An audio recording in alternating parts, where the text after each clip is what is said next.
Live है okay.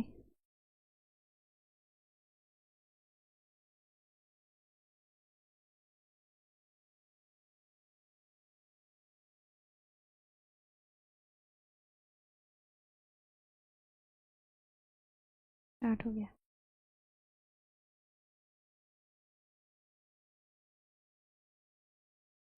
Hello बच्चा लोग, कैसे हो आप लोग? और बताओ कैसा गया एग्जाम आप लोगों का? ठीक है, देखो बच्चा एग्जाम हमको जितने भी कमेंट्स मैंने देखा है अभी तक, आपका जो अभी कुछ देर पहले जो क्लास गई है सर ने बताया है, तो उसमें सारे लोगों का कमेंट तो पॉजिटिव ही था। कुछ बच्चों का 2 नंबर 4 नंबर या एग्जाम की जो सेंटर है वहां की प्रॉब्लम से कैसे भी करके छूटा है, तो कोई भी दिक्कत की बात नहीं है। हम हमेशा कहते हैं जो चल रहा है उसके साथ चलो, ठीक है, पीछे या आगे चलने की कोशिश ना करो, ठीक है, जो चल रहा है उसके साथ चलो। तो आगे क्या चलने वाला है बच्चा? बायोलॉजी और मैथ आने वाला है, ठीक है। तो बायोलॉजी हम पढ़ा ही रहे हैं आपको, तो जो बायोलॉजी की जो क्लास चलेगी बच्चा, अब इसके साथ आपको चलना है, ठीक है। अब आपको ऐसा बिल्कुल नहीं करना है कि मेरा पीछे का खराब हुआ है या फिर जो आपका ये कुछ सब्जेक्ट की में थोड़ी कम गैपिंग है तो उस पर फोकस ज्यादा कर लेना है। नहीं, जो चल रहा है जो आने वाला है उस पर भी फोकस करना है। हाँ, जिस पे गैपिंग कम है उस पर थोड़ा टाइम देना, लेकिन जो जैसे जैसे चलाएंगे। और आपसे एक बात कहे कि हर कुछ जितने भी आपके टॉपिक है, MCQ हो, अति लघु उत्तरी हो, लघु उत्तरी 2-3 नंबर के हो, लॉन्ग क्वेश्चन हो, डायग्राम हो, कुछ भी हो, सारा का सारा आपको दिया जाएगा। लेकिन आपको अपने से ऐसा कूद कूद के नहीं जाना है कि जब आपका MCQ चले तो डायग्राम मांगो, जब डायग्राम चले तो लॉन्ग क्वेश्चन मांगो। ऐसा बिल्कुल मत करना बच्चा, समझ में आया? ठीक है, जैसे चलेंगे ये जो मतलब आपके जो 6 दिन है ना, एकदम गजब का दिन है, ठीक है। इस 6 दिन को आपने बहुत जबरदस्त यूटिलाइज कर लिया ना, तो आपको रिजल्ट, आपको एग्जाम सेंटर पे पेपर जब मिलेगा ना तब देखने को मिलेगा, ठीक है। और आपसे एक बात और कहनी है कि प्रैक्टिस प्रैक्टिस प्रैक्टिस बहुत जरूरी होता है। चाहे आप, क्योंकि आप इसमें थियरी भी बहुत ज्यादा है। ऐसा नहीं है कि आप मैथ में या कुछ भी आप बस आपने फार्मूला यूज किया हो गया, नहीं, प्रैक्टिस जरूरी है। स्टेटमेंट बनाना बहुत जरूरी है, लिख लिख के पढ़ो, डायग्राम बहुत अच्छे से तैयार करो, बहुत जरूरी है, ठीक है। ये प्रैक्टिस ही आपको 90 बच्चे कुछ बच्चे बोल रहे कि 90 तक आ सकता है, 95 आ सकता है, तो क्यों ना 100 बोलते हो बच्चा। और एक बच्चे ने लास्ट टाइम मेरे क्लास में कमेंट किया था 70 नंबर का पेपर है, आप कहती है 100 नंबर आएगा। बच्चा जो 30 नंबर है वो तो आपके सब्जेक्ट का ही पार्ट है ना, कि वो अलग से है। जो आप पढ़े रहते हो वही ना आपसे वाइवा में पूछा जाता है, वही ना करवाया जाता है। जो चार्ट लेके जाते हो, फाइल तैयार करते हो, जो भी करते हो आपके सब्जेक्ट का पार्ट है, तो 30 नंबर आप पीछे क्यों छोड़ देते हो? वो भी ज्वाइन करके आप चलो साथ में, ठीक है। तो बात करेंगे, अब आपका वाइवा कंप्लीट होगा, मोस्टली बच्चों का हो गया होगा, ठीक है। अब आपकी जो 70 नंबर के फोकस बहुत जरूरी है बच्चा। ये 70 नंबर आपको 70 में 70 भी पाना आसान हो जाएगा, क्योंकि पहले के समय बहुत ऐसा होता था कि कॉपी में कितना भी लिख लो, कितना भी अच्छा से लिख लो, एग्जामिनर अच्छा नंबर नहीं देता था। बट अब ऐसा नहीं है। अगर वो 5 नंबर का क्वेश्चन है, अब बहुत अच्छा एग्जामिनर है तो 5 तो मिलना ही है, नहीं तो आपको 4.5 तो दे ही के निकलेगा वो, इससे कम क्या देगा, ठीक है। बहुत अच्छा लिखा है। तो बस मैं आपसे कुछ ज्यादा नहीं कहना, जितना कराऊंगी उतना बहुत अच्छी तैयारी होनी चाहिए, बहुत ही अच्छी, ठीक है। आज हम आपका ज्यादा समय नहीं लेने वाले हैं, क्योंकि आपको पता है कि पेपर दे के आए हो और 4-5 दिन से कंटिन्यू लगे थे, तो बहुत थकान होती है। आपका जो फिजिकल जो टायर्डनेस होता है उससे ज्यादा मेंटली होता है। तो मुझे मालूम है कि आपको सोने की आवश्यकता है, लेकिन आप थोड़ी देर बस बने रहिएगा। और आज एक मॉडल पेपर लेकर आए, क्योंकि आप जानते हो अभी जो हिंदी वाला पेपर देखा गया है ना, इसमें जो 2024 का मॉडल पेपर, जो कि 23 का भी मॉडल पेपर था, ठीक है, तो ये जो 23-24 का था और 24-25 का जो मॉडल पेपर, इससे बहुत क्वेश्चन मिले हैं। हाँ, तो हमको ये जिस समझ में आ रहा है कि अगर इस मॉडल पेपर को एक बार फिर से रिवाइज कर दिया जाए तो क्या पता आपके कुछ क्वेश्चन उससे भी मिल जाए बच्चा, ठीक है। तो चलिए स्टार्ट करते हैं। जो गया सो गया, लेकिन अब जो है वो जबरदस्त होना चाहिए, ठीक है, समझ में आया। और बच्चे देखो, एक बात बता दूं कि कोई भी पूरी तरह परफेक्ट नहीं होता, तो चीजें सबको सब कुछ चीजें याद नहीं रहती हैं, ठीक है। मैं बार बार कहती हूं कि मैं ही पढ़ा रही हूं सारे बच्चों को, ठीक है, कुछ जल्दी कैच करते हैं, कुछ थोड़ी लेट कैच करते हैं, तो थोड़ा बहुत मिस्टेक हुआ होगा, 2-4 नंबर छूट गया होगा तो उसका टेंशन मत लेना, ठीक है। ज्यादा टेंशन लोगे आगे वाला खराब कर लोगे तो कोई फायदा नहीं। बस चलिए स्टार्ट करते हैं। तो आज मॉडल पेपर करवाएंगे जो कि मैं आंसर के साथ लेकर आई हूं, और कुछ छोटे छोटे आंसर है जिसको कि मैं खुद करके बता दूंगी, है ना। तो बहुत आसानी से एकदम तैयारी हो जाएगी। इरशाद अहमद, बहुत बहुत धन्यवाद, पूरे शुभम टीम को बोल रहे हैं, बहुत बहुत थैंक यू बच्चा, आपको होना चाहिए क्योंकि आप इतनी जबरदस्त तैयारी कर रहे हो, ठीक है। लगन आपकी तरफ से होनी चाहिए, बाकी तो हम लोग तैयार करवा ही रहे हैं, है ना बच्चा। बहुत बहुत धन्यवाद आप लोगों को, सारे बच्चों को, उन सारे बच्चों को धन्यवाद है जिन्होंने इतना ज्यादा अप्रिसिएट किया, जो इतने लगन से तैयारी किए थे कि उनका पेपर आज का बहुत अच्छा गया था। उन बच्चों को धन्यवाद, ठीक है, चाहे वो 10th हो चाहे वो 12th हो, कोई भी हो। ओके, मैं स्टार्ट करूं? ठीक है, चलो स्टार्ट करती हूं बच्चा।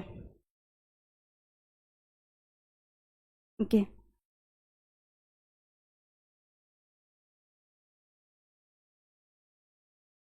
चलो आ जाते हैं। तो ये तो आपको पूरा बता ही दिया गया है बच्चा कि कैसे बिल्कुल क्लास चलने वाला है। तो आपकी जो बायोलॉजी की तैयारी है ना, ये जो 6 दिन है आपको 2 शिफ्ट में दिया जाएगा, क्योंकि कभी कभी ऐसा हो, कभी क्या मोस्टली ऐसा होता है कि काफी लंबी क्लास लगातार चल देना तो थोड़ी सी आप क्या होने लगते हो, बोर होने लगते हो, आपको थोड़ी सी ब्रेक उसमें चाहिए होता है। तो हम लोग ने क्या बोला है कि 2 शिफ्ट में कर दिया जाए, थोड़े थोड़े लेकर आएंगे ताकि थोड़ा सा फ्रेश भी रहो, ठीक है, ज्यादा बर्डन ना हो। तो आपको मालूम ही है कि मॉर्निंग की जो क्लास 6 से 8 वाली रहेगी, सारी की सारी क्लास यूट्यूब पर ही जाने वाली है, डोंट वरी, ठीक है। जो यूट्यूब के बच्चे अक्सर परेशान हो जाते हैं, मोस्टली बच्चे ऐसे कमेंट करते थे कि हम लोग तो ऐप्स पे नहीं हैं तो हम लोग को प्रॉब्लम होगी, लेकिन अब ऐसा नहीं है। तो देखो 6 से 8 वाली क्लास है मॉर्निंग की, ये आपको 1 से 6 तक के जितने भी आपके most important very short type के क्वेश्चन है वो सब आपको देखने को मिल जाएंगे, ठीक है, शॉर्ट भी मिल सकता है। उसके बाद बच्चा मोस्ट इंपॉर्टेंट जो लॉन्ग क्वेश्चन बनते हैं 1 to 6 के वो मिलेंगे, ठीक है। ये कल का पूरा है, आज तो मैं आपको यूपी बोर्ड का मॉडल पेपर कराने वाली हूं, ठीक है। और 26 तारीख को भी बिल्कुल वही रहेगा, कंटिन्यू आगे चलेगा। ये 7 to 13 आपके शॉर्ट वाले और 7 to 13 आपके लॉन्ग वाले चलेंगे, ठीक है। फिर आपको 27 फरवरी को आपको मिल जाएगा डायग्राम का रहेगा, ठीक है। और आपको 6 से 9 बजे वाली क्लास में महायज्ञ मिलेगा, जिसमें बहुत सारी चीजें नई नई देखने को, मतलब ऐसा तो नहीं है ना कि एक ही बार में सारा पढ़ा ले, ठीक है, थोड़े थोड़े ही करके लाएंगे, तो महायज्ञ आपको देखने को मिलेगा। फिर उसके बाद 28 तारीख को MCQ करवा लेंगे बच्चा, और फिर वायरल पेपर में 6 से 9 बजे तक वाला जो क्लास का टाइमिंग है, इसमें आपको कोई 2-3 मॉडल पेपर फिर से देखने को मिलेगा। आई थिंक 2 मॉडल पेपर आपको फिर से करवाया जाएगा, और वो मोस्टली मॉडल पेपर मैंने कराया भी है, कोई नया मॉडल पेपर भी मैं लेकर आ सकती हूँ अपने से, मैंने जो बनाया है, ठीक है। तो उसके लिए भी रेडी रहिएगा। हाँ, और 1 फरवरी को हम 50 इंपॉर्टेंट जो क्वेश्चन है वो लेकर आ जाएंगे, और उसके बाद आपके मोस्ट इंपॉर्टेंट जो लॉन्ग के टाइप के क्वेश्चन है 7 to 13 वो भी मिल जाएगा बच्चा, ठीक है, वो भी मिल जाएगा। हाँ, यहाँ पर ये भी है, महायज्ञ है, ये भी आपको महायज्ञ वाले में ही। और लॉन्ग और शॉर्ट का वायरल प्रश्न का मतलब ये बच्चा कि जो इतना कॉन्फिडेंस रहे कि ये आ सकता है, ये जरूर आ सकता है, ऐसा वाला क्वेश्चन मिलेगा, ठीक है। और महायज्ञ की यहां पर बात कर लें बच्चा, तो ये दोनों क्लास जो है ना, ये 2 फरवरी का जो रहेगा, क्योंकि हम एक बच्चा ध्यान दीजिएगा, अभी हो सकता है कि बच्चे ने अपना एडमिट कार्ड नहीं देखा होगा, टाइम टेबल मेंशन होता है, बच्चे ने नहीं देखा होगा, तो आपकी सुबह की जो बायो का पेपर है ना वो मॉर्निंग में है, 3 तारीख को 8 बजे का पेपर है बच्चा। तो इतना आपको पता है कि 7 बजे तक एग्जाम सेंटर पे पहुंच जाना है, तो आपका पेपर 8 बजे है, ध्यान दीजिएगा, मॉर्निंग में पेपर है। जिन बच्चों को नहीं पता था तो अच्छे से अपना एडमिट कार्ड चेक भी कर ले, ठीक है बच्चा, हो सकता है बच्चे ने ध्यान नहीं दिया हो। तो मॉर्निंग का है, तो इसलिए मैं आपको उतना सुबह तो मैं आपको कवर भी नहीं कर पाऊंगी, और अब अटेंड करने लायक उस समय आपके पास टाइम भी नहीं रहेगा, है ना। तो मैं 2 तारीख को ही ये एक लंबी क्लास, कम बहुत ज्यादा से ज्यादा 7-8 घंटे की क्लास में लेने वाली हूं, उसमें पूरा ओवरऑल बायोलॉजी जितनी भी होगी सब कवर हो जाएगा, है ना बच्चा। तो इतना तो आपको क्लियर हो गया होगा। ओके, अब आगे बढ़े, अब आ जाते हैं बच्चा, तो पीडीएफ मिलेगा बच्चा, पीडीएफ आपको एप्स वाले बच्चे रहेंगे तो उन्हीं को मिलेगा, आप यूट्यूब पे तो पीडीएफ नहीं देंगे, है ना। PDF आपको कहाँ मिलेगा? एप्स में मिलेगा। ओके, ये एक इंस्ट्रक्शन आपको पता है ना, बार बार बताया गया। 15 मिनट पेपर पढ़ने के लिए दिया जाता है। हर पेपर का जो सभी क्वेश्चन अनिवार्य है, अथवा में से कोई एक ही करना है। सभी क्वेश्चन के मार्क्स दिए गए हैं, ये सब आपको क्लियर होता है। ठीक है बच्चा, आगे बढ़ते हैं, क्योंकि ये पेपर करवाया जा चुका है। मुझे लग रहा है मैं ये 5वीं बार करवा रही हूँ, 5वीं या 6वीं बार करवा रही हूँ, है ना, तो मैं तैयार करवा रही हूँ। ठीक है, चलो बच्चा आ जाते हैं। एप्स में मिलेगा बच्चा, एप्स पर मिलेगा या टेलीग्राम पर अपलोड कर दिया जाएगा। ठीक है, बच्चे कह रहे, कुछ बच्चे बोले थे कि टेलीग्राम मैं नहीं चलाता हूं, तो बच्चा नहीं चलाती हूं, तो बच्चा एग्जाम की दृष्टि से यूजफुल है ना, तो उसको कर लो ना डाउनलोड टेलीग्राम आप, फिर उसके बाद एग्जाम खत्म उसको हटा देना, इतना तो कर सकते हो ना। ठीक है, और कोई बोलेगा घर में तो बोल देना कि मेरे सारे जो भी नोट्स हैं ये इसी पे मिल रहे हैं, तो मैं क्या कर सकता हूं, क्या कर सकती हूं। ठीक है बच्चा, चलो आ जाते हैं।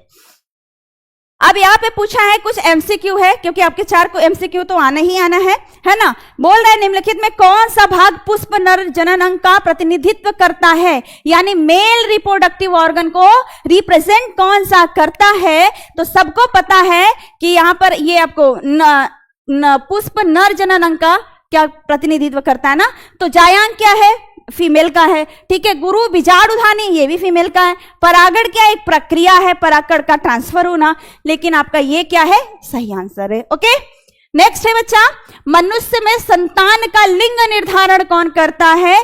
तो ये अब कितनी बार बताया गया, 100% सबको क्लियर होगा, पिता का लिंग गुणसूत्र, पिता का लिंग गुणसूत्र, बिल्कुल सही। नेक्स्ट में बच्चा देखिएगा, जेनेटिक इंजीनियरिंग का उपयोग होता है। ठीक है, सारा चैप्टर सारा टॉपिक बहुत अच्छा क्लियर है, कोई बच्चा MCQ में तो गड़बड़ नहीं हो सकता, ये मुझे कॉन्फिडेंस है। ठीक है, देखो चिकित्सा में, इन दोनों में, कृषि में, किसी में नहीं बचा, तो किसी में तो नहीं, ऐसा तो नहीं है। बायोटेक्नोलॉजी के थ्रू ही आप कोरोना से बच के आ गए थे ना, इतना सबको पता होगा। तो ये दोनों चीजें हैं, बिल्कुल सही है। निम्नलिखित में से किसे भारत में जैव विविधता तप्त स्थल समझा जाता है। हमारे भारत के लिए हॉट स्पॉट रीजन कौन है, पश्चिमी घाट और पूर्वी हिमालय, बट यहां पूर्वी हिमालय नहीं था, बस एक ही सही था, तो एक सही हो गया, बिल्कुल सही। समझ में आया बच्चा, चलिए क्या बोल रहे हैं बच्चा, हेलो मैम, मैं मैथ का स्टूडेंट हूं, आपकी वजह से बायोलॉजी पढ़ रही हूं। ये कौन सी बात है, पढ़ लो अपना मैथ, वही काम आएगा एग्जाम सेंटर में, बायोलॉजी काम नहीं आने वाला, समझे ना। चलो आप देखो, अति लघुत्तरी का प्रश्न देख लेते हैं, बहुत आसान क्वेश्चन है इधर। ठीक है, आसान इसलिए है ना कि अगर मैं किसी चीज को 6-7 बार कर लो तो आराम से वो आसानी हो जाता है ना, तो वही पेपर ही है, इतना बार ये करवाया गया कि इसलिए वजह से। क्लाइनफेल्टर और टर्नर सिंड्रोम के गुणसूत्रों की संख्या, क्लाइनफेल्टर में 47 होता है, टर्नर सिंड्रोम में 45 होता है। क्लियर होगा, चलो नेक्स्ट में, नर जन्म जो कोशिकाएं होती हैं किस विभाजन के द्वारा शुक्राणुओं का निर्माण करती हैं, अर्धसूत्री विभाजन। कौन सा, अर्धसूत्री विभाजन, अर्धसूत्री विभाजन, फर्स्ट एंड कौन होगा, सेकेंड। 2 बार होता है ना अर्धसूत्री विभाजन, तब जाके कंप्लीट होता है। एक जनन एपिथेलियम कोशिका से 4 शुक्राणु बनके तैयार होते हैं बच्चा। ठीक है, नेक्स्ट है परागकण मातृ कोशिका बोला है बच्चा, ध्यान देना, जहां पर मातृ हो गया इसका मतलब वो माता है, वो उसके जनक होंगे, यानी कि उनमें डबल कोशिकाएं होने वाली हैं। तो गुणसूत्रों की संख्या बोला है तो 2x दे देना, सीधे 2x द्विगुणित होता है, बिल्कुल सही। क्लियर है ना, चलो बहुत अच्छी बात है, आगे बढ़ते हैं बच्चा।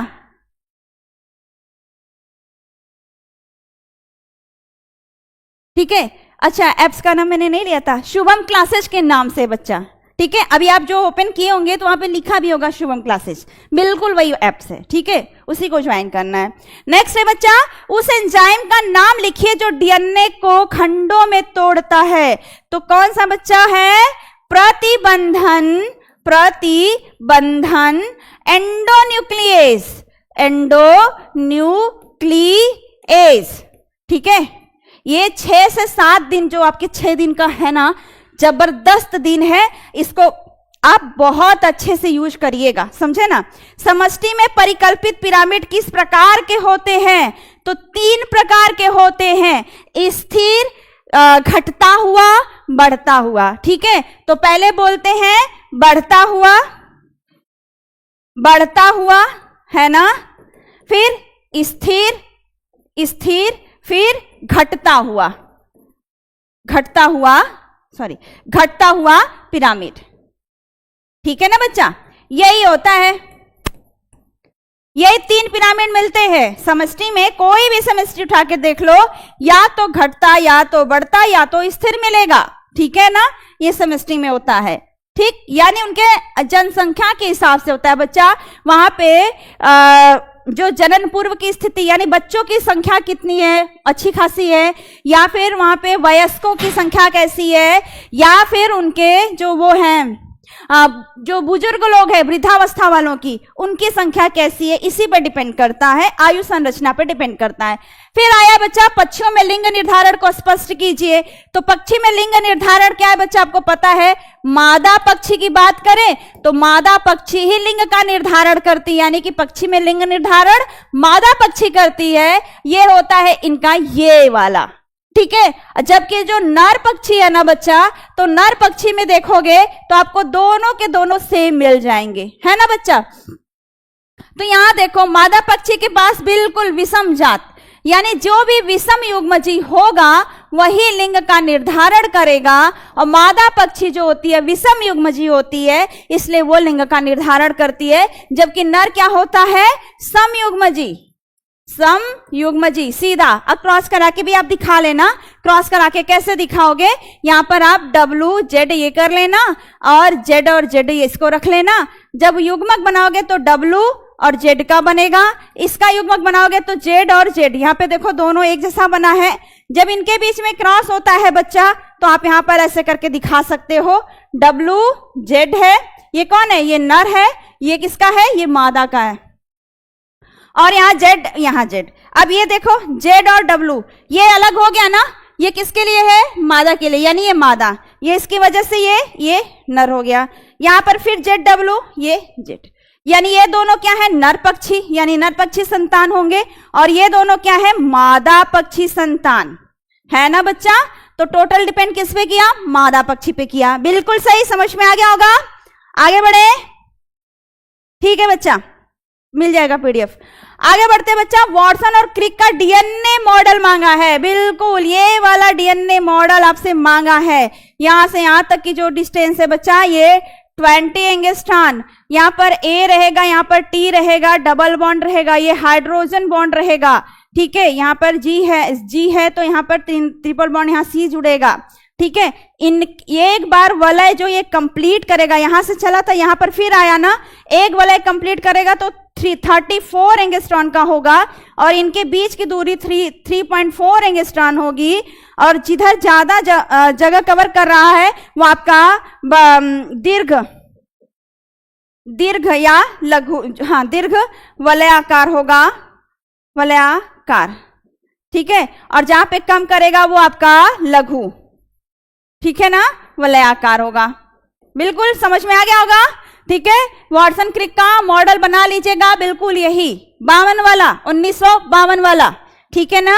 एक बच्चे ने एक बार मैसेज किया था कि ये इसमें एक और वैज्ञानिक थे, उसका नाम क्यों नहीं आता उनका नाम, तो थोड़ा सा उनका योगदान कम रहा होगा। उनका नाम फ्रैंकलिन था, फ्रैंकलिन उनका नाम था। वॉटसन क्रिक एंड फ्रैंकलिन, 3 वैज्ञानिकों ने संरचना दी थी। थोड़ा सा उनका योगदान कम रहा होगा, इसलिए उनका नाम ज्यादा नहीं आया होगा, या तो वो स्टार्टिंग ये लोग किए होंगे, ज्यादा से ज्यादा काम कर चुके होंगे, बाद में वो ऐड हुए होंगे, ऐसा भी होता है। ठीक है बच्चा, आगे बढ़े।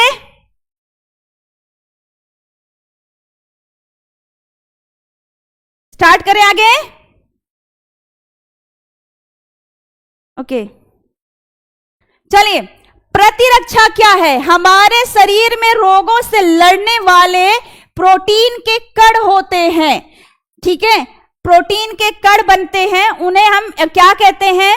एंटीबॉडीज कहते हैं। ठीक है, और ये हमको रोगों से बचाने में मदद करते हैं, यही प्रतिरक्षा है। प्रतिरक्षा का मतलब रोगों से लड़ने की क्षमता, लड़ने की क्षमता, है ना।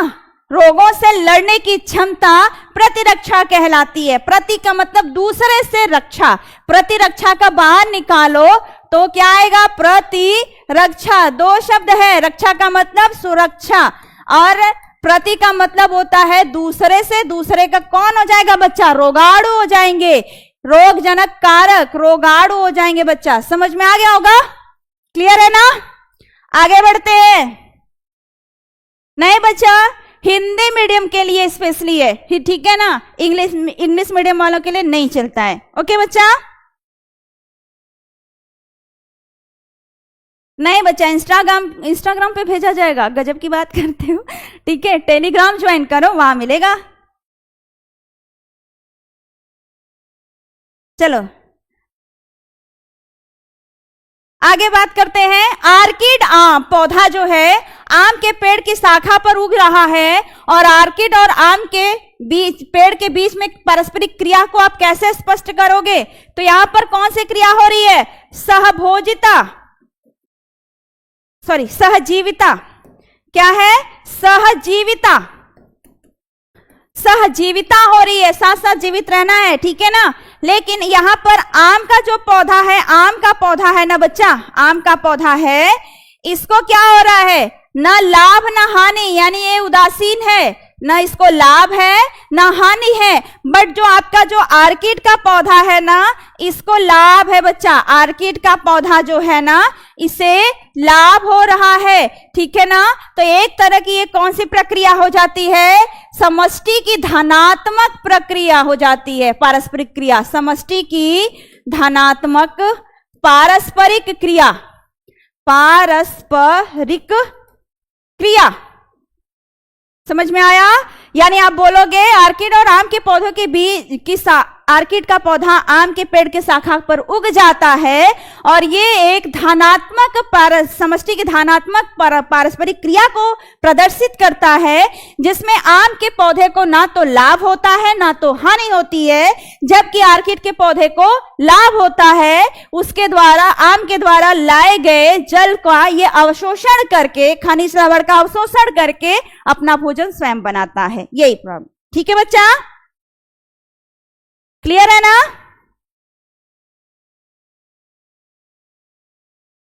चलो नेक्स्ट में देखते हैं। ये पूछा था बच्चा कि एक स्थलीय परितंत्र में अपघटन चक्र को समझाना था आरेखीय रूप से। तो अपघटन चक्र में देखो, जैसे कोई पेड़ है, उसके कुछ पत्तियां नीचे जमीन पर गिर गई, वो सूख गई। सूखने के बाद क्या होता है बच्चा? या वो जब गिरी होंगी, या तो उनको कोई कीड़ा मकोड़ा खा गया है ना, तो भी कुछ अवशेष बचेगा ही, ठीक है? या तो वो सूख गई, वो सड़ गई। सड़ने के बाद उन पर क्या लगा? ककरमत्ता या कवक वक लगे उसको तोड़ने के लिए, विखंडन के लिए, ठीक है? तोड़ा गया, फिर उसके बाद केचुआ लगे जो अपराधारी होता है। वो सब करने के बाद, या तो जो पत्ती जब कीड़े के द्वारा खाया गया था तो कुछ अवशेष बचा था, तो वो आया वापस, ठीक? अब उसमें कार्बनिक जो है, उनके कार्बनिक जो पदार्थ थे उसको तोड़ा गया, तोड़कर अकार्बनिक में बदला गया। बाद में ये मृदा में मिल जाएगा। मृदा में मिलने के बाद अगर वहां पर कोई और पौधा ग्रोथ करेगा तो उसके अंदर वो अकार्बनिक पदार्थ फिर से मौजूद हो जाएगा, पहुंच जाएगा खनिज लवण के रूप में, ठीक है बच्चा? यही चीज है, समझ में आया? ठीक है, आगे बात करते बच्चा। लघु बीजाणु धानी व गुरु बीजाणु धानी में 3 अंतर मांगा है। लघु बीजाणु धानी ये क्या है बच्चा? किसका है? ये कहां मिलेगा? नर जनन अंग का प्रतिनिधित्व करता है। प्रतिनिधित्व करता है, जबकि ये किसका करता है? मादा जनन अंग का, मादा जनन अंग का, अंग का, है ना? इससे क्या होता है बच्चा? यहां पर किसका निर्माण होता है? ये क्या है? एक मिनट, गुरु बीजाणु धानी है ना? ये कहां मिलता है? लघु बीजाणु धानी पराग कोश में। कहां मिलेगा? पराग कोश में स्थित रहता है। ये कहां मिलेगा? ये आपको मिलेगा, गुरु बीजाणु धानी कहां मिलेगा? अंडाशय में। गुरु बीजाणु धानी को ही हम क्या कहते हैं बच्चा? बीजांड कहते हैं। इसी को हम बीजांड भी कहते हैं। तो ये बीजांड बच्चा है, तो ये कहां मिलने वाला है? अंडाशय में। कहां मिलेगा?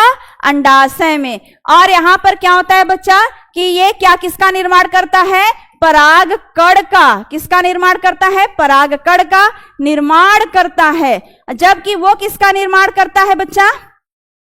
जो गुरु बीजाणुधानी है ये भ्रूण कोष का निर्माण करता है, भ्रूण कोष का निर्माण करता है बच्चा। तो चीजें क्लियर हो गई होंगी, है ना?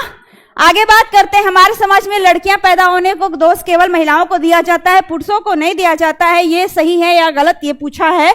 तो आप सीधे सीधे समझाना कि जितने भी स्तनी होते हैं, जितने भी जीव होते हैं, ठीक है, अगर जिनका जो गुणसूत्र है विषम युग्मजी है वही लिंग का निर्धारण करता है। सीधे बोलोगे कि जिस भी जीव का लिंग गुणसूत्र, जिस भी जीव में विषम युग्मजी लिंग गुणसूत्र पाया जाता है, लिंग गुणसूत्र पाया जाता है, वही लिंग का निर्धारण करता है। वही संतानों मतलब आने वाली संतानों में लिंग का निर्धारण करता है, लिंग का निर्धारण करता है, ठीक है। अतः मानव में लिंग का निर्धारण पिता के गुणसूत्र के द्वारा होता है। लिंग का निर्धारण पिता के गुणसूत्र के द्वारा होता है, गुणसूत्र के द्वारा होता है। अतः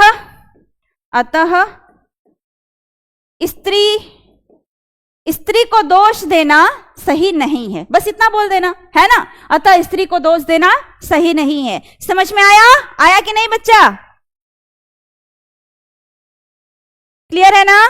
शुक्राणु कहां बनते हैं? वृषण में बनते हैं बच्चा, ठीक है ना, शुक्रजनक नलिकाओं के अंदर, ठीक है। फिर है बच्चा एक संकर संकरण का उदाहरण लेते हुए मेंडल के प्रभाविता के नियम को समझाना है। तो प्रभाविता का नियम आपको समझाना है, कैसे बताएंगे बच्चा?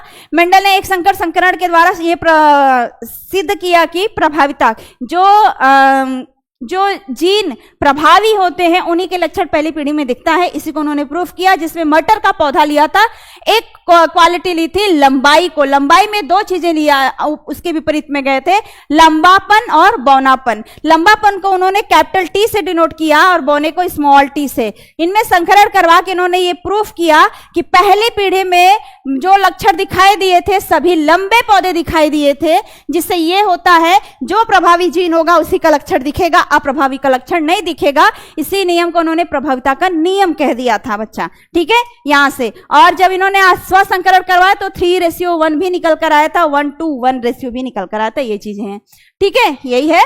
नेक्स्ट में आप देखिए बच्चा कि डीएनए का, देखो ये है, ये लास्ट टाइम ये मैंने आपसे कहा ना कि 2023 और 24 का भी मॉडल पेपर यही था, और फिर 24 और 25 का मॉडल पेपर भी यही था, ठीक है। जब 23 और 24 की तैयारी हम लोग करवाए थे तो ये वाला क्वेश्चन 23 और 24 के मॉडल पेपर में, जो अभी आपका मॉडल पेपर करा रहे, सेम टू सेम क्वेश्चन उठा के पूछ लिया था।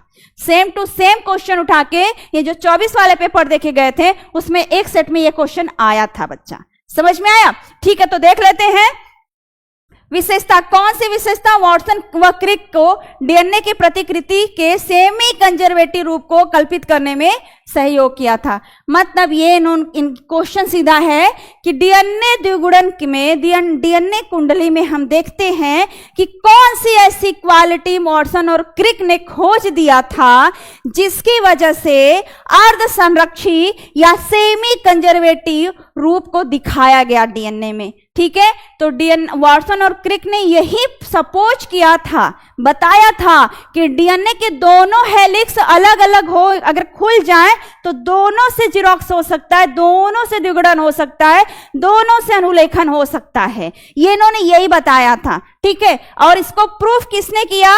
मेसेल्सन ने किया बच्चा। ये देखो स्टॉल और मेसेंसल आते हैं, इन्होंने ये प्रूफ करके दिखाया था। मैंने जिसको समझाया है कि डीएनए, उन्होंने पहले उस डीएनए को स्टैंड को उन्होंने दो तरह का नाइट्रोजन लिया था, नाइट्रोजन 15, नाइट्रोजन 14 लिया था।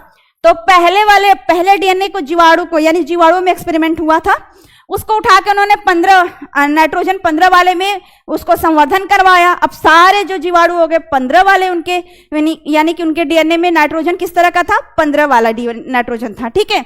बाद में उसको उठा के फिर उन्होंने 14 वाले नाइट्रोजन 14 के साथ उन्होंने संवर्धन करवाया। अभी बोलोगे कि इसके साथ कैसे होगा, जहां पे उनको भोजन दिया जाएगा ग्रोथ करने के लिए ना, उसमें जो नाइट्रोजन की जरूरत होगी ना, उसको ये वाला नाइट्रोजन दे दिया गया। समझ में आया। और उसमें देखा जा रहा था कि और ये जब बनना शुरू हुआ तो देखो एक डीएनए ये है, जब इसकी कॉपी होगी बच्चा, ये डीएनए है, तो इसका एक पुराना स्ट्रैंड आएगा और एक प्राइमर आ जाएगा। ये पुराना स्ट्रैंड आएगा और एक प्राइमर आ जाएगा, ठीक है ना। तो जो अभी नया डीएनए बनता है उसमें एक पुराना होता है और एक नया होता है। यही मेसेल्सन और स्टॉल ने प्रूफ कर दिया था। समझ में आ गया होगा, एकदम अच्छे से क्लियर है ना, यही बात है बच्चा, ठीक है ना। ठाकुर गौरी चंदेल, बच्चा यूपी का सिलेबस ही पढ़ा रही हूं तो कहां से आएगा, ठीक है। मैं जब बोल रही हूं कि पूरा 1 से 13 तक के हर एक टॉपिक को टच करना है तो उसके लिए है। वो बात की बात है कि आप एकदम ना पढ़ो उसके बाद कहो कि एग्जाम में नहीं फंसा, तो ये आपकी मिस्टेक है, ठीक है। आप एक पहली बात कि कमियां अपने अंदर भी निकालना सीखो, ना कि दूसरे में, ठीक है। तो पहले अपने अच्छे से देख लेना कि आपकी चीजें कौन सी तैयार है कौन सी नहीं तैयार है, वहां अच्छे से देख लेना, उसके बाद ही चलना, ठीक है। तो आपको बता दें कि जितना टॉपिक आपका वही चीज चलने वाला है, वही आने वाला है, ठीक है। और उससे अलग मैं क्या पढ़ाऊं, उससे अलग वो क्या पेपर तैयार करने वाले हैं। जो सिलेबस है वहीं से पेपर तैयार करेंगे ना, वो आपको ऐसा नहीं ना कि बीएससी का या एमएससी का या कहीं से उठा के दे देंगे, नहीं। आपका 1 से 13 तक का जो चैप्टर है बस वहीं से क्वेश्चन आएगा, तो मैं वही पढ़ा रही हूं, उससे अलग कुछ नहीं पढ़ाऊंगी, ठीक है। मलेरिया परजीवी का जीवन चक्र डायग्राम में है। मैं बार बार कहती हूं इसको प्रैक्टिस करो, बहुत जरूरी है, प्रैक्टिस करो, बहुत जरूरी है, ठीक है। जिस दिन मैं डायग्राम लेकर आऊंगी ना, एक दिन का सेशन डायग्राम है ना, 27 फरवरी का शायद, हाँ, उस दिन डायग्राम में स्पेशली मैं सारा डायग्राम तो आपको बताऊंगी कि ये सारा इंपॉर्टेंट है, लेकिन ये वाला मैं ड्रॉ करके बताऊंगी कि ये ऐसे ड्रॉ करना है। तो 27 फरवरी 6 से 8 वाली क्लास जरूर देखिएगा मॉर्निंग में, ठीक है बच्चा,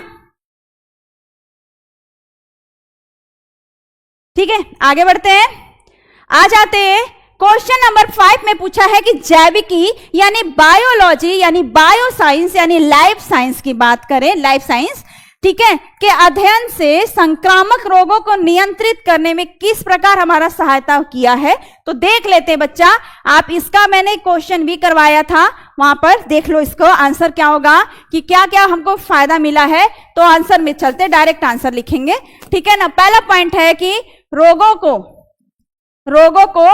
पहचानने में, पहचानने में, ठीक है ना, रोगों को पहचानने में, ठीक है बच्चा। दूसरा मिला है बच्चा रोगों को पहचानने में, है ना। दूसरा है बच्चा कि संक्रामक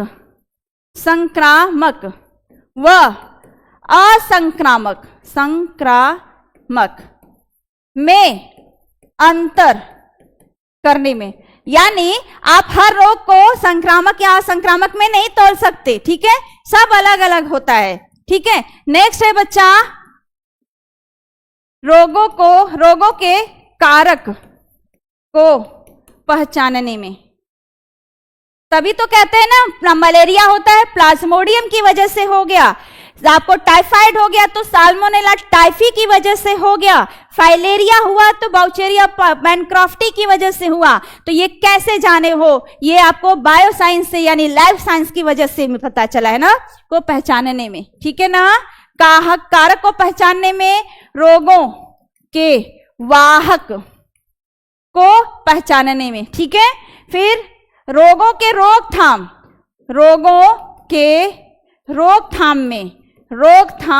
में, ठीक है।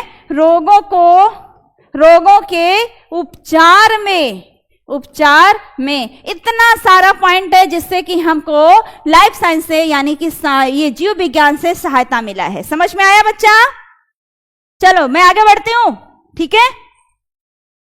आ जाते हैं जैव उर्वरक किस प्रकार से मृदा में ये देखो, ये जो क्वेश्चन है ना, जब लंबी लंबी जो आपके लॉन्ग टाइप के क्वेश्चन भी उधर रहेंगे, शॉर्ट मिलेगा, वहां पे सबके आंसर वो सब तो मैं वहां पे करवाने ही वाली हूं, ठीक है। तो ये क्वेश्चन भी वहां पे मिल जाएंगे आपको, कोई दिक्कत नहीं है। तो जैव उर्वरक किस प्रकार से मृदा की उर्वरता को बढ़ाने में सहायक है बच्चा, तो आपको बता दें, पहला पॉइंट है नाइट्रोजन स्थिरीकरण, N2 स्थिरीकरण, नाइट्रोजन स्थिरीकरण। दूसरा पॉइंट है कि सल्फर, सल्फर जीवाणु द्वारा, सल्फर जीवाणु, ये सल्फर जीवाणु जो होते हैं ना, मृदा में अघुलनशील सल्फर को घुलनशील अवस्था में बदलते हैं, जिसकी वजह से पेड़ पौधे आसानी से उसको अवशोषित कर सके घुलनशील अवस्था में, ठीक है ना। तीसरा है बच्चा आपका फास्फर, फास्फेट जीवाणु की वजह से, फास्फेट जीवाणु है। चौथा है माइकोराइजा आता है, माइकोराइजा है ना, जानते भी होंगे, ठीक है ना। तो माइकोराइजा, ठीक है ना, इसकी वजह से। पांचवा देखें बच्चा, तो उसमें आपके लिए है वो क्या बोलते हैं, अभी आया था दिमाग में, माइकोराइजा हो गया ना, माइकोराइजा, हाँ राइजोबियम, यानी नीले हरे शैवाल, नहीं राइजोबियम उधर आएगा, नीले हरे शैवाल, ठीक है ना, शैवालों द्वारा। अब ये सारे जो है ना पांचों, ये क्या करते हैं, देखो नाइट्रोजन स्थिरीकरण में बहुत सारे बैक्टीरिया आ जाएंगे, राइजोबियम आ जाएगा, नाइट्रोबैक्टर आएगा, हाँ नाइट्रोबैक्टर आएगा, एजोटोबैक्टर आएगा, नाइट्रोमोनास आएगा, ये सब आएगा। नीले हरे शैवाल में नॉस्टॉक एनाबेना आ जाएंगे। ये सब काम क्या करते हैं, इन्वायरमेंट के नाइट्रोजन को अवशोषित करते हैं, घुलनशील अवस्था में लाते हैं और पानी में घुल के पेड़ पौधे ले लेते हैं आराम से, ठीक है। उसके बाद आपका यहां पर है फास्फेट जीवाणु, ये क्या करता है, फास्फेट को घुलनशील में बदलेगा। सल्फेट जीवाणु, सल्फर जीवाणु सल्फर को बदलेगा, ठीक है। माइकोराइजा है, ये अनेक प्रकार के खनिज लवण को अवशोषित करता है, घुलनशील अवस्था में रखता है, और ये जंगलों के पादप के जड़ों में पाया जाता है, जंगल में जो पेड़ पौधे होते हैं, ठीक है। तो ये सारा हो गया। बैकुलोवायरसिस का मतलब होता है कि एक तरह का बैकुल वायरस है, ठीक है ना, बैकुलो वायरस एक तरह का है, जिसका उपयोग हम पीड़कनाशी पेड़ पौधों पे जो आपके हानिकारक जो भी लग जाते हैं, कीट पतंग लग जाते हैं, लार्वा किसी का लग जाता है जीव जंतु का, ठीक है, तो उसको हटाने के लिए, पेड़ पौधों पर उनका हानिकारक प्रभाव ना पड़े, तो इस वायरस का छिड़काव किया जाता है, ठीक है ना। तो ये क्या है, बैक्यूल वायरसिस है ना, बैकुलो वायरस का छिड़काव कहां पर बच्चा, फसलों पर करना, ठीक है, करना, जो कि क्या करता है, जो ठीक है सूक्ष्म जीवों, कीट पतंगों व उनके लार्वा से फसलों को सुरक्षा देता है, फसलों को सुरक्षा देता है, ठीक है ना। WHO ने भी माना है, ये WHO जो कि वर्ल्ड हेल्थ ऑर्गेनाइजेशन है, तो ये भैया इसका परमिशन लेना जरूरी है ना, तो इसने भी माना है कि मनुष्य पर, पक्षियों पर, आपके जो सरीसृपी हैं, मछलियों पर, इनका कोई बुरा प्रभाव नहीं पड़ता है, इसका यूज सेफ है, ठीक है। चलो आगे बात करते हैं, PCR का आया है, ठीक है, क्वेश्चन नंबर 6 में आ गए PCR, ठीक है। PCR पर टिप्पणी मांगा था, तो किसने खोज की, कैरी मुलिस ने किया था, 1985 में किया था, ठीक है ना। PCR काम क्या है, कम समय में DNA की अनेक कॉपी तैयार कर लेना, है ना बच्चा।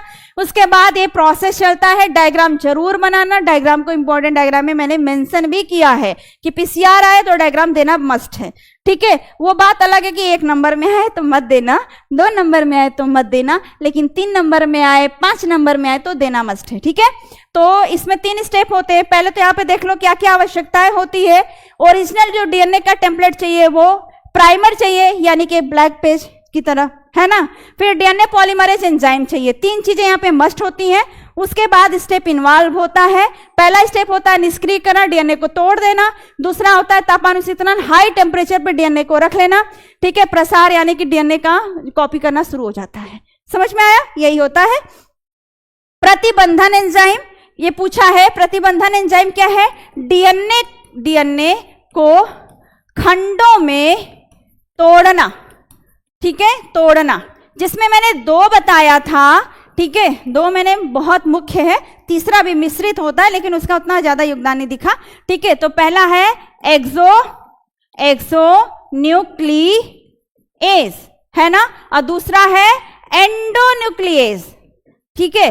अब जो मैंने इसके बीच में अंतर बताया था ना, तो बिल्कुल वही अंतर दोनों के बारे में लिख देना, ठीक है। इसकी हेडिंग करके इनका, इसकी हेडिंग करके इनका, न्यूक्लिएज। अब अंतर में आपको क्या था कि ये जो है ना, जो डीएनए को जब ये काटता है तो ये विशिष्ट स्थान पे नहीं काट पाता, विशिष्ट स्थान को पहचान नहीं सकता, ये विशिष्ट स्थान को पहचान सकता है, ये आपका विशिष्ट स्थान पे नहीं काट पाएगा, वो पहचान सकता है तो काट लेगा। ये एक बार में सिर्फ एक स्ट्रैंड को काटता है, ये एक बार में दोनों स्ट्रैंड को काट लेता है, ठीक है ना। और उसके बाद मैंने बताया था ये प्रोकैरियोट यूकैरियोट दोनों में मिलेगा, और ये सिर्फ प्रोकैरियोट यानी बैक्टीरिया में मिलता है बच्चा, ये सिर्फ प्रोकैरियोट में मिलेगा। और मैंने एग्जाम्पल में बताया था कि जो सर्प का इंजेक्शन लगता है, सब सांप काट लेगा, तो वो आपका एग्जाम में आ जाएगा। और मैंने इसमें बताया था हिंड फर्स्ट एंड सेकेंड, इसमें मैंने एग्जाम्पल बताया था, ठीक है। तो ध्यान दीजिएगा, हो जाएगा। समझ में आया बच्चा? ठीक है। मैं बार बार कह रही हूं कि पीछे की चीजों को याद मत करिए, वो आपका समय बर्बाद करेगा। हिंदी छूट गया, इंग्लिश छूट गया, संस्कृत छूट गया, क्या बात कर रहे हो? जो चल रहा है उसके बारे में बात करते हैं ना। फिर पूछा है कृषि में जैव प्रौद्योगिकी का उपयोग। हाँ, तो ये कहाँ कहाँ पे हम बायोटेक्नोलॉजी का उपयोग करते हैं और क्यों करते हैं, ये सारा चीज है यहाँ पर दिखाया बच्चा। ये आंसर के साथ मैं लेकर आई हूं, इसीलिए। तो बीटी फसलें बनाने में करते हैं, गोल्डन राइस बनाने, बीटी कपास बनाने में करते हैं, गोल्डन धान बनाने में करते हैं, फ्लेवर सेरम जो कि एक टमाटर है जो कि महीनों तक स्टोर करके रखो, खराब नहीं होने वाला, तो इस तरह का टमाटर बनाने में, पीड़क प्रतिरोधी पादप तैयार करने में। यानी पीड़क प्रतिरोधी कब तैयार होगा? जो बीटी फसलें जिस तरह की बनती हैं उस तरह से, ठीक है ना। तो एग्रोबैक्टीरियम का इसका यूज करते हैं, वो हो गया, ठीक है। क्वेश्चन नंबर आपका 6 का ग है, पारजीवी जंतु मांगा है बच्चा, 3 नंबर में है, थोड़ा ज्यादा लिखना पड़ेगा, ठीक है ना। तो देखो पारजीवी जंतु वो जंतु जिनके डीएनए से छेड़छाड़ होगी, जाहिर सी बात है तभी वो चेंज होंगे, है ना।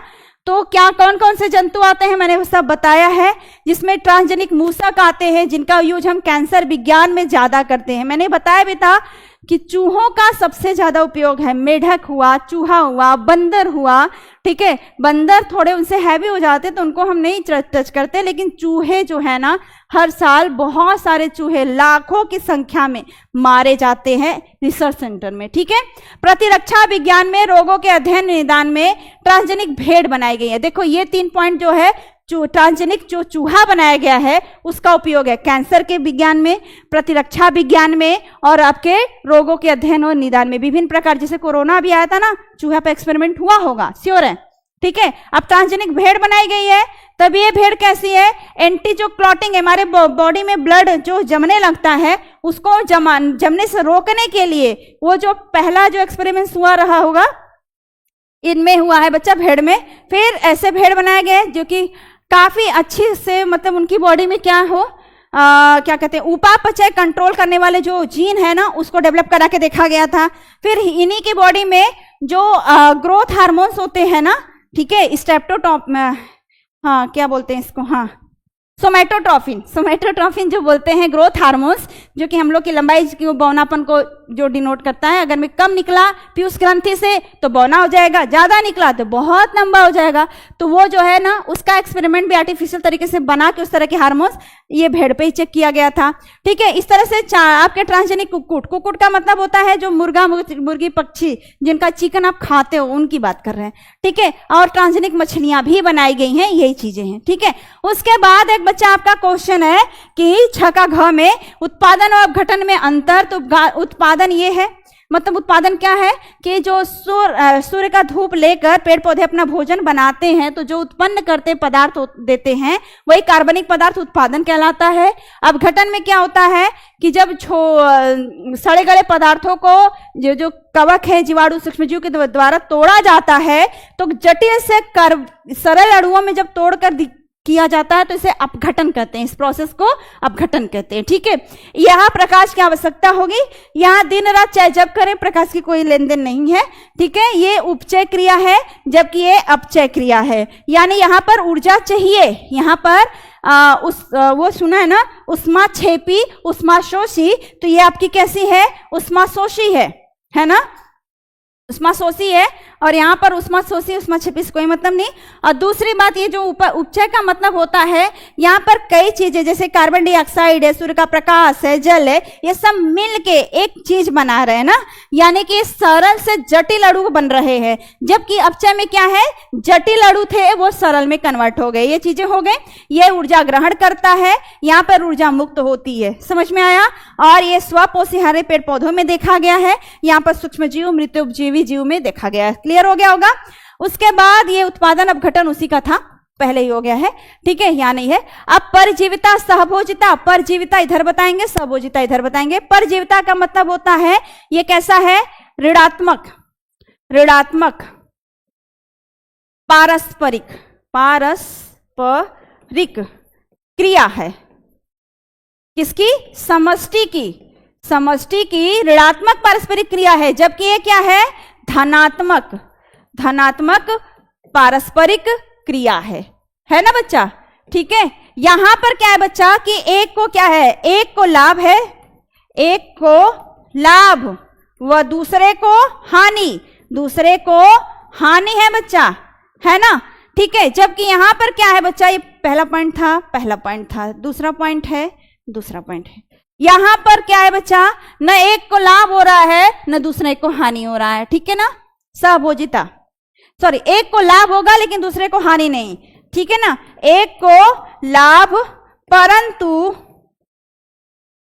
दूसरे को हानि नहीं।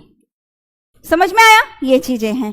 ठीक है, तो आप ये जानते हैं परजीविता सहभोजिता पारस्परिक क्रिया वाले में आपको समझाया गया है। ठीक है, धनात्मक में पूरा चार्ट के माध्यम से मैंने बहुत अच्छे से इसको समझाया था। ठीक है बच्चा, आप बस आगे बढ़ते हैं, फटाफट इसको भी देख लीजिएगा। ठीक है, अब आपके लॉन्ग क्वेश्चन बन गए हैं। लॉन्ग क्वेश्चन में दो तरह के क्वेश्चन थे। ये देखो, मनुष्य का नर जनन तंत्र और पुष्पी पादप में लघु बीजाणु का सचित्र वर्णन है। ठीक है, तो मैंने नर जनन तंत्र को लिया है, लेकिन एक बार मान के चलो कि हो सकता है कि मादा जनन तंत्र भी आ सकता है। ठीक है, और मैं इसलिए नर जनन तंत्र ली हूं ना कि लिखना कैसे है वो सेट हो जाए। तो आंसर जब आप इसका दोगे तो आंसर में आएगा सीधे, पहले लिखना हेडिंग नर जनन तंत्र, नर जनन तंत्र के बाद ये आपका मुख्य अंग होगा, सहायक अंग होगा और सहायक ग्रंथि होगी। उसके बाद ही सारा टॉपिक स्टार्ट होगा। देखो, वृषण को बार बार वो टाइप कर रही थी पर इस तरह से वो लिख नहीं रहा था, तो इसलिए उन्होंने ऐसे लिख दिया था। वृषण के सारे टॉपिक जो मैंने बताए बिल्कुल वही वैसे कर लेना। ठीक है, आदि वृषण के सारे टॉपिक फटाफट हो जाएगा। शुक्रवाहिनी का हो जाएगा, जो मैंने सब बताया बिल्कुल वही है। शुक्राशय, ठीक है, ये इसका पॉइंट ही है, ठीक है ना, ये इसका पॉइंट है। मूलाशय के ठीक पीछे होता है शुक्राशय। ठीक है, फिर इसकी लंबाई कितनी है, क्या काम है, थैलीनुमा संरचना है, शुक्राणु को परिपक्वन के समय तक उनको पोषण प्रदान करना। ठीक है, ये सारी चीजें हो गई। उसके बाद शिश्न का काम क्या है, बेलनाकार संरचना है, पेशी ऊतक है, मैथुन अंग है। ठीक है, उसके बाद है बच्चा ये चीजें हो गई। और इसके बाद है सहायक ग्रंथियां, दो ग्रंथियां हैं, प्रोस्टेट और काउपर्स। तो हम जैसे बता रहे ना, प्रैक्टिस करो ऐसे ही लिखने की, बहुत अच्छा नंबर मिलेगा। ठीक है, वो एग्जामिनर भी बहुत बड़ा इतिहास नहीं पढ़ना चाहता है, वो सोचता है कि कितना कम समय में बहुत अच्छे से मैं कवर कर लूं। समझ में आया बच्चा? ठीक है, अब आगे बढ़ते हैं। नींद आ रही है? चलो 2 मिनट दो, बस 2 मिनट में कवर हो गया, लास्ट ही है। अब इसमें पूछा था आनुवंशिक कूट क्या है और इसकी मुख्य विशेषता। ठीक है, मुझे यही क्वेश्चन सेलेक्ट में, मतलब जानते हो अक्सर जब आपको दोनों क्वेश्चन आ रहे हैं तो उसमें कोशिश करना कि वो क्वेश्चन सेलेक्ट करें जिसमें पार्ट पार्ट में जाए, बहुत अच्छे से पॉइंट वाइज क्लियर कर सकें। जो ऐसा क्वेश्चन मत लेना जिसमें पूरा इतिहास की तरह ज्यादा लिखना पड़ जाए। ठीक है, तो देखो जय विकास किसे कहते हैं? भूकालों से होकर पादपों के विकास का सचित्र वर्णन करो। ये काफी लंबा चौड़ा हो जाएगा, पॉइंट वाइज नहीं, ज्यादा आपको मिलेगा नहीं, इसलिए आनुवंशिक कूट को उठाओ, बहुत बढ़िया से ये नीरेनबर्ग और मैथई का जो है, जो इन्होंने प्रूफ किया था आनुवंशिक कूट को, उसको समझा डालो। इसमें आपको बहुत सारे पॉइंट वाइज चीजें देखने को भी मिल जाएंगी। ठीक है, इतने सारे पॉइंट आपको देखने को मिल जाएंगे। ठीक है, तो आनुवंशिक कूट एकदम अच्छे से क्लियर। अब बात करते हैं बच्चा क्वेश्चन नंबर 9 में देखते हैं। तो मैंने क्या बोला, जहां पे चीजें पॉइंट वाइज ज्यादा मिल जाए, ज्यादा हेडिंग मिल जाए, वही क्वेश्चन सेलेक्ट करना, नंबर वहां पे बहुत अच्छा मिलता है। ठीक है, अब यहाँ पे फिर पूछा है कि पादपों की जाति विविधता 22% है जबकि जंतुओं की 72% है। अंतर तो ऐसा क्यों है, ऐसा पूछा है। तो जाहिर सी बात है, जो जीव एक जगह से दूसरे जगह चलते रहेंगे, गमन करते रहेंगे, उनमें विविधता होने की ज्यादा चांस है। जो एक ही जगह स्थिर है उसमें बदलाव होगा नहीं होगा। तो पेड़ पौधे गमन नहीं कर सकते, उसमें उनमें ज्यादा उनका जैव विविधता देखने को नहीं मिलता, और जो जंतु है वो बहुत यहां से वहां गमन कर सकते हैं। ठीक है, यानी कि वो गमनकारी होते हैं, तो इसलिए उनमें ज्यादा विविधता देखने को मिलता है। बस यही बात होगी। अब इसको बहुत ज्यादा बड़ा में क्या लिखोगे, हेडिंग बहुत ज्यादा बन नहीं पाएगा, तो इससे अच्छा कि हम ये क्वेश्चन ले लेते हैं। तो ये बोला है किसी भौगोलिक क्षेत्र में जो मुख्य कारण होते हैं जैव विविधता क्षति के, वही आपसे मांगा है। तो जैव विविधता क्षति का जो मुख्य कारण है वो देख लेते हैं बच्चा। ठीक है, वो देख ले फटाफट।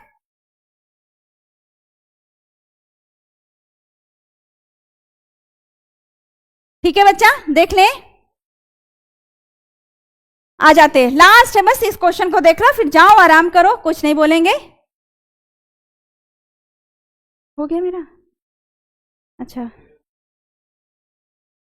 बच्चा, एक बस इस क्वेश्चन को समझाने से पहले ना 2 मिनट टाइम दो, फटाफट लाइक मारो। जिसको जिसको नींद आ रही है, नींद भी आ रही है ना, तो भी लाइक मारो बच्चा, फटाफट लाइक मारो बच्चा, है ना। अच्छा, टेलीग्राम देखो, टेलीग्राम का जो नाम है ना, वहां पे भी शुभम क्लासेस के नाम से ही चलता है। वहां पे भी आप टेलीग्राम पे भी सर्च करोगे शुभम क्लासेस ऐप, तो आपको मिल जाएगा। ठीक है, वहां चेक कर लो एक बार फटाफट फटाफट बच्चा लाइक करो बच्चा, थोड़ी सी संख्या बढ़ा लो, थोड़ी सी संख्या बढ़ा लो। ठीक है, बहुत बढ़िया जा रहा है आप लोगों का, बहुत बढ़िया जा रहा है व्यू। ठीक है, थोड़ी संख्या बढ़ाओ। ठीक है, जबरदस्त, और थोड़ी सी संख्या बढ़ा के बस लाइक ज्यादा कर दो, है ना। 1300 किए हो ना, देखो इतना तेज चिल्ला के हम भी मेहनत कर रहे हैं आप लोग के लिए, ऐसा नहीं है ना। तो थोड़ा सा आप सपोर्ट करो। ओके, लाइक करिए बच्चा फटाफट। तो लाइक कर दिया बच्चा, बहुत बहुत धन्यवाद। और बाकी लोगों ने कर दिया कि नहीं कर दिया, जल्दी से करो बच्चा। देखो बच्चा, सिलेबस आपका वही है, मैं बार बार वही कहूंगी। ठीक है, सिलेबस आपका वही है, कोई दिक्कत नहीं। ठीक है, तो जब हम आपको पूरा का पूरा सिलेबस ही बता दे रहे हैं तो उसी में से क्वेश्चन आएगा ना। और जो ये मॉडल पेपर क्या अलग से नहीं है, आपके 1 से 13 चैप्टर का, अगर मैं आप कहोगे ना तो अभी 2 मिनट लगेगा आपको, हर एक क्वेश्चन का मैं बता दूंगी कि ये किस चैप्टर से क्वेश्चन है। ठीक है, तब बताओ, उसके बाद भी आप कहोगे कि आएगा कि नहीं आएगा।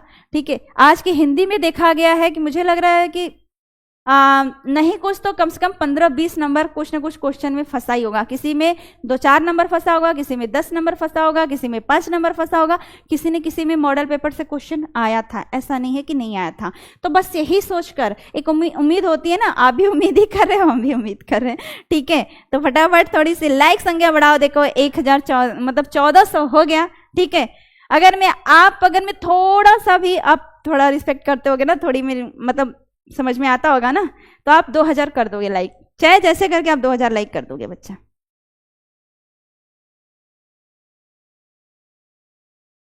अच्छा, एक बच्चा कह रहा है कि एक ही बार में लाइक होता है, अगर अनंत होता तो मैं उतना कर देता। तो बच्चा आपकी बात ही नहीं कर रही हूँ ना, बाकी लोगों को भी कर रही हूँ। इतने लोग देख रहे थे वीडियो, आए गए लेकिन लाइक नहीं किया, आए देखे चले गए। ठीक है, अब देखो बच्चा, ये क्वेश्चन है कि आपका जो जैव विविधता है उसको क्षति पहुंचाने का क्या कारण होता है। तो देखो, अगर मैं आपसे छोटे में पूछेगा, अगर मैं 2 नंबर में इस तरह से पूछ लिया तो सिर्फ आप पॉइंट इन्हीं को, जो हेडिंग है ना, बस उन्हीं को पॉइंट बनाना होगा। ठीक है, देखो अगर मैं 2 नंबर पूछा तो प्राकृतिक आवासों का नाश हो जाने के कारण जैव विविधता की क्षति हुई है, ऐसा लिखना। दूसरा, बड़े प्राकृतिक आवासों का टुकड़ों टुकड़ों में बंट जाने के कारण जैव विविधता की क्षति हुई है। तीसरा लिखना, प्रदूषण, ज्यादा प्रदूषण, जल, मृदा, वायु, सब तरह के प्रदूषण के कारण भी जैव विविधता की क्षति हुई है। फिर आप बताना, विदेशी जातियों के ज्यादा आ जाने से, उनके आगमन से भी जैव विविधता की क्षति हुई है। सह विलुप्तता भी एक कारण है जैव विविधता की क्षति होने में। फिर आप बताओगे, शिकार की वजह से लोग अपने मनोरंजन के लिए जैव विविधता को नष्ट करते जा रहे हैं। फिर भोजन व सुरक्षा का अतिदोहन, यानी जो जंगली जीव जंतु हैं उनका क्या है कि उनको भोजन टाइम मिल पा रहा है और ना ही उनके जो आवास हैं वो मिल पा रहे हैं, जिसकी वजह से उनका सुरक्षा नहीं हो पा रहा है, जिसकी वजह से जैव विविधता खतरे में है, उसकी क्षति हुई है। ठीक है, इतना बताओगे। उसके बाद नियमों का अतिक्रमण, यानी कि जो कानून व्यवस्था बनाई तो गई है पर ऑन पेपर है, अप्लाई नहीं हो रहा है, या अप्लाई भी हो रहा है तो बहुत अच्छी कड़ी कार्रवाई नहीं हो रही है, तो इसकी वजह से भी जैव विविधता क्षति में है ना। और भी कारण आप बता दोगे कि बाढ़ है, सूखा है, भूकंप है, ये पॉइंट वाइज एक एक करके आप बता सकते हो बहुत आसानी से, समझ में आया। लेकिन बच्चा, जब आप इसको 5 नंबर में लिखने की बारी आएगी तो वही जो पॉइंट था ना, आप हेडिंग बना लोगी। समझ में आया? देख लो, इनको थोड़ा सा देख लो। ठीक है, देखो यहाँ पर, जैसे प्राकृतिक आवासों का नाश, यानी कि जब जंगलों को हम काटते जाएंगे तो कहाँ रहेंगे पेड़, वहां के जो जंगली जीव है कहाँ रहेंगे। एक तो पेड़ पौधा है वो तो गायब हुआ ही, उसके साथ ही जंगली जीव भी तो गायब हुए ना, तो इसके कारण भी होता है, तो उसको आप डिटेल मार्क कर सकते हो। बड़ी प्राकृतिक आवास, यानी कि बड़े बड़े घने घने जंगल है, अब उसी में कोई बड़ी सी कॉलोनी बना दिया, उसी बीच में हाईवे निकाल दिया, अब जंगल बट गया, ये भी कारण है ना बच्चा। तो इस तरह से आप इसी पॉइंट को हेडिंग कर लेना। ठीक है, प्रदूषण, आप जानते हो कि हमने एक छोटा सा एग्जांपल लिया था और मैंने बताया था उस समय कि जो आप एक जो खरगोश होता है ना, अगर आप खरगोश बैठा है चुपचाप, उसके सामने आप तेजी से कूद भी देते हो ना, जो आपके जो फीट है ना, ये है ना, ये तेजी से धम से ऐसी आवाज भी कर देना, काफी तेज आवाज में, तो उनकी डेथ हो जाती है, उनको कार्डियक अरेस्ट आ जाता है और वो खरगोश डेथ कर जाता है बच्चा। ठीक है, तो सोचो कि ध्वनि प्रदूषण और इतनी ज्यादा परिवहन यातायात के साधने हैं, इतनी तेज आवाज करती हैं, तो क्या कोई जीव रह पाएगा। इसलिए आप देखते हो कि बहुत सारी पक्षियां भी नहीं देखने को मिल रहे हैं, है ना बच्चा। क्लियर हुआ? तो हेडिंग जरूर बनाइएगा। देखो 1500 तक पहुंचाए हो, ठीक है, आप इसको किसी भी हाल तक 2000 कर देना। हाँ, 2000 कर दो फटाफट। मैं जब तक क्लास एंड कर रही हूँ ना, तो कम से कम आप 1000 2000 जितना बढ़ा सकते हो उतना बढ़ा लो बच्चा। ठीक है, उसके बाद है विदेशी जातियों का आक्रमण में, इसमें स्पेशली होता है जो मछलियां, इसमें जो है आपकी विदेशी मछलियां, उनके आ जाने से जो देसी मछलियां है ना, उनका रुतबा कम हो गया है ना। आपको पता है ना, जो थोड़ी सी चमक दमक ज्यादा अट्रैक्ट करता है सबको, तो बस यही कारण है। ठीक है, फिर उसके बाद सहविलुप्तता में कुछ ऐसे जीव हैं जिनके साथ ही दूसरा जीव लगा हुआ है, ये गायब तो ये भी गायब। जैसे कि आपको एक एग्जाम्पल यहाँ पर बता दे कि मगरमच्छ जो है ना, मगरमच्छ सोचो खतरनाक तो होता ही है। अब उसके जो मुंह हमेशा आ करके खुला रहेगा, तो उसके मुंह में ना जो उसके जिह्वा है वहां पर जोक लगे रहते हैं, क्योंकि वो पानी में रहेगा, पानी में बहुत सारे जोक रहते हैं, तो जोक मुंह से ब्लड को चूसते रहते हैं। ठीक है, अब उस मगरमच्छ के मुंह में एक मगरमच्छ नाम की पक्षी आती है, उसका पक्षी नाम है मगरमच्छ वाली पक्षी, उसके मुंह में बैठ के उस जोक को खाती है ना। तो ये जाहिर सी बात है कि उस पर डिपेंड है। और दूसरी बात है कि और भी बहुत सारे ऐसे जीव, चूसक मछली आती है, जो कि एक मछली के बॉडी पर चिपकी हुई रहती है चूसक मछली, और जब उससे ब्लड चूस कर उतना भोजन लेती है। जब वो मछली, अगर उसकी डेथ हो जाती है तो चूसक मछली अपने आप ही खत्म हो जाती है, मृत्यु हो जाती है उनकी। तो ये सब विलुप्तता में आएगा। शिकार में आपको पता ही है कि कस्तूरी मृग है, हिरन है, सांबर है, तेंदुआ, खरगोश, घड़ियाल, ये जो है कछुआ है, हाथी है, ये जो है ये इनका तेजी से शिकार किया जाता है। जब काफी ज्यादा संख्या में कर दिया जाएगा तो ये बचेंगे नहीं, बचेंगे ना। तो भोजन सुरक्षा की अतिदोहन, ये विवाद से ये जंगली जानवरों के लिए है। स्पेशली देखो खरगोश है, नीलगाय है, सुअर है, हिरन है, ये इनकी सुरक्षा क्या है कि सुरक्षा के बजाय हम लोग इनको क्या कर रहे हैं, खत्म करते जा रहे हैं, और इनको ना जंगल दे रहे रहने के लिए, ना इनको हम सुरक्षा दे रहे हैं। तो ये भी कारण है इनके क्षति होने का। नेक्स्ट है बच्चा, आप देख लो यहाँ पर, नेक्स्ट में देख की बात करें, देखो 1500 किए हो, थोड़ा सा और बढ़ा दो, थोड़ा सा संख्या और बढ़ा दो। और नियमों का अतिक्रमण की बात करें तो नियमों के अतिक्रमण में देखते हैं तो जो कानून व्यवस्था बनाई गई है उसको कठोरता से अपनाना पड़ेगा, चाहे वो काफी अमीर हो चाहे गरीब हो। अगर वो जैव विविधता से छेड़छाड़ करेगा तो उसको उतनी ही सजा मिलेगी, यानी सजा का जो बनाया गया व्यवधान, सजा का जो प्रयोजन है वो सबके लिए सेम होना चाहिए, चाहे जो भी रहे। सही, ठीक है बच्चा? तो इसमें आप ये डाल सकते हो। बाकी आप बता देना कि जैव विविधता के या जातियों के विलुप्तता के और भी कारण हो सकते हैं, प्राकृतिक आपदाएं भी हो सकती हैं, जैसे बाढ़ है, सूखा है, भूकंप है, जंगलों में आग लग जाना है, जैसे कि अमेज़न वाले में लगा था जंगल में, पता ही है, ठीक है? अभी मध्य प्रदेश में लगा था, कभी छत्तीसगढ़ में लग जाता है, अपने आप जो जंगल में आग लगता है वो भी कारण है। पादप रोगों का संक्रमण, कभी कभी पूरे पेड़ पौधों में ही रोग फैल गया और वो अपने आप खत्म हो गए। तो ये सब का क्या है, आपके ये प्राकृतिक आपदाओं में आएगा। समझ में आ गया होगा? तो पूरा का पूरा आपका जो ये गया बच्चा, देखो 1600 हो गया, बहुत अच्छी बात है, 1600 पहुंचा दिया, ठीक है। और बच्चा ये मॉडल पेपर से हम गारंटी तो नहीं लेंगे, लेकिन कुछ ना कुछ क्वेश्चन जरूर आएगा। हर मॉडल पेपर से कुछ ना कुछ क्वेश्चन फंसी जाता है, तो आई विश इस पेपर से भी आपके क्वेश्चन फंसे आपके एग्जाम में। लेकिन आज से लेकर अब जो आपके एग्जाम के पहले तक, यानी 2 तारीख तक बने रहिएगा, आप स्लो मोशन में मत चलिएगा, एकदम वही एनर्जी लेवल होना चाहिए जैसे आज शुरुआत किए हो, ठीक है? आज तो थोड़े थके हो, लेकिन कल से एकदम बढ़िया आलम फ्रेश माइंड से पढ़ना है, ठीक है? और एग्जाम में एकदम बढ़िया करके आना है, बस इतना ही है अभी के लिए, सिर्फ इतना ही। और मिलते हैं कल सुबह 6 से 8 वाली क्लास में, और एकदम रेडी रहिएगा। ओके बच्चा, हैव नाइस डे एवरीवन।